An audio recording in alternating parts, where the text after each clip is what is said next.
Hello, my name is Justin Larshite, and this is the Week 6 discussion.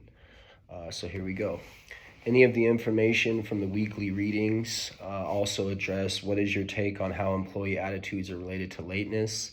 Reflect on your own behaviors as an employee and or student. The weekly readings were very interesting.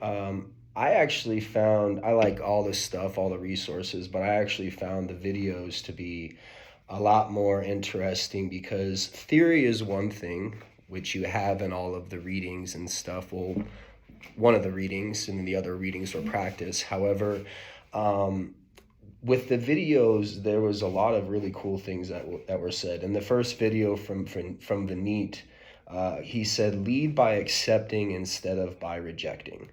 Um, the employee first management style or employee first perspective that managers and leaders should take is very important because then by taking that perspective of looking at your employees as a important aspect of who you are and how you serve your clients and customers, will then establish more employee trust and will instill more purpose in them because they feel like you care about them. You want them to succeed. They're not just like a beast of burden, for lack of better words, but they are a person. They're an individual. They have contributions to make.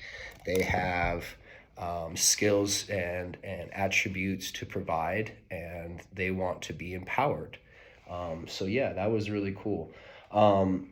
Therefore, I think that transcends into the organizational commitment. That was an aspect of this week was what's the difference between satisfaction and organizational commitment. When satisfaction is just being merely content with your job. You're there, you do what you need to do, and you go home, whatever. But then when you are engaged, you have here I wrote this note down. Engagement is the extent to which employees feel passionate about their jobs, committed to their organization, and have purpose and meaning in their work. You're not just content. You have passion, you have vigor. You get up in the morning and you think about how today could be that much better than yesterday. How can you contribute to the organization to make it all better? That's really important because then that transforms into organizational commitment, having that base engagement. Satisfaction is the starting point, as some of the readings said. However, satisfaction needs to be taken one step further to engagement to therefore foster organizational commitment. So I thought that was really interesting. What is your take on how employee attitudes how employee attitudes are related to lateness? Just like I said, if you are only satisfied with your work, you're only doing the bare minimum, and you're only content with what is merely expected or what the requirements of you are, then you are gonna be late. You're not gonna put that extra emphasis or the effort into being on time to meeting your expectations and exceeding your expectations. That was another note that I had, that love-worthy jobs are made, not found. Ownership, pride, and satisfaction come from making something yourself. Therefore, make your job your own purpose. They're like right there. You don't. If you're just merely satisfied, you don't have any purpose. You're not having any ownership of your behaviors.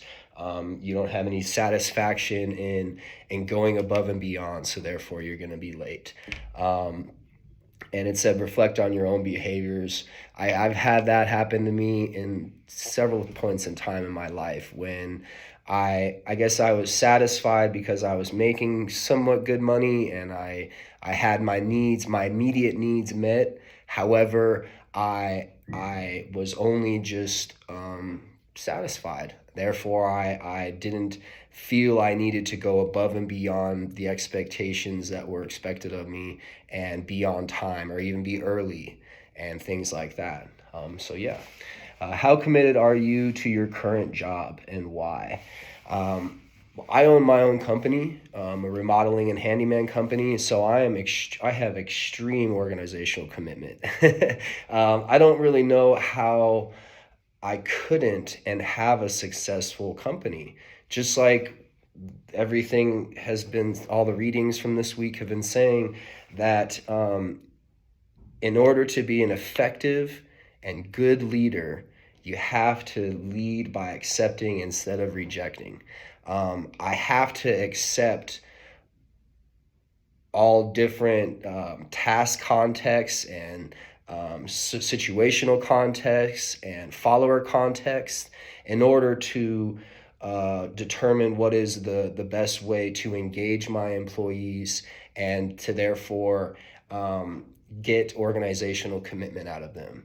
And therefore, I have to be 1,000% committed to my current job if I want it to succeed. And it's not just about that. Success and money are important. You want to succeed for yourself and your person and who you are for your motivation and things like that. However, I'm here to help people. I love helping people, and by doing that, I find motivation and engagement through those purposes instead of just money or success. And therefore, I think that it really helps with my drive for my company and my commitment for my company. It's about helping people and making their lives easier. What person and job environment variables are most important for person job fit? Give examples in which different people in identical jobs reacted differently and in which you reacted identically differently at different jobs. What are underlying reasons for different reactions? Um, the most important variables that are for a person job fit are the specific variables that apply to that person. I'm kind of thrown for a loop with this one because really, in order to have motivation and true engagement, you have to understand not only you have to understand the person first and foremost. What nurtures and fosters engagement in that person? What gives them purpose and meaning in life? And then from that data, you can then find the variables that would, determine the best person job fit. That's so psychologically down to it. It's not about it's about skills and knowledge and things like that. However, it's also about what drives that person, what environmental cues and variables are needed by that person to to perform in a higher degree. That's very important. Give examples in which different people in identical jobs reacted differently and in which you reacted. So I'll do the first part. Different personalities will always react differently in identical jobs. Just like I said, different personalities will react differently to environmental cues. So it's very, very important to understand those different personalities and those different traits. Some people handle conflict differently. That's a huge thing. That even if it could be a different job or a different type of context, people have those deep rooted solutions that are psychologically based on how they handle conflict and adversity.